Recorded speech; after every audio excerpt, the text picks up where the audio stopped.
Doctor Babasaheb Ambedkar यांचं लंडनमधील घर विकत घेण्याबाबत आज कॅबिनेटमध्ये चर्चा झाली। हे घर 31 कोटी रुपयांना तातडीने विकत घेण्याचा निर्णय झाला। यासाठी अर्थसंकल्पात तरतूद करण्यात आली होती। यापूर्वीच 10% रक्कम सरकारने टोकन म्हणून अदा केली आहे, तर उर्वरित 90% रक्कम त्वरित देऊन राज्य सरकार घर विकत घेणार आहे। दरम्यान पैसे भरण्याची प्रक्रिया 4 सप्टेंबरपर्यंत पूर्ण होईल, अशी माहिती सामाजिक न्याय मंत्री राजकुमार बडोले यांनी दिली आहे। दरम्यान बाबासाहेबांच्या इंदू मिलमधल्या स्मारकाबाबतही मंत्रिमंडळ बैठकीत प्रेझेंटेशन झालं। आर्किटेक्ट शशी प्रभू यांनी हे प्रेझेंटेशन दिलं। इंदू मिलच्या आराखड्यात कोणकोणत्या गोष्टी असतील पाहूया ग्राफिक्सच्या माध्यमातून।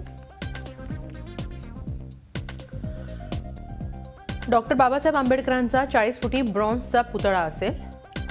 हरित स्मारक करण्यावर भर देण्यात आलेला आहे। मिलमधील एकही झाड तोडणार नाही, असंही या प्रेझेंटेशन दरम्यान सांगण्यात आलंय। डिजिटल व्हर्च्युअल म्युझियम उभारणार। पुस्तकांची एक भव्य लायब्ररी देखील या स्मारकात असेल। 400 गाड्यांच्या पार्किंगची सोय असेल। अधिकाधिक जागा मोकळी ठेवण्यावर भर असेल। 2.5 लाख स्क्वेअर फुटांवरच बांधकाम केलं जाईल। झी 24 तास रहा एक पाऊल पुढे।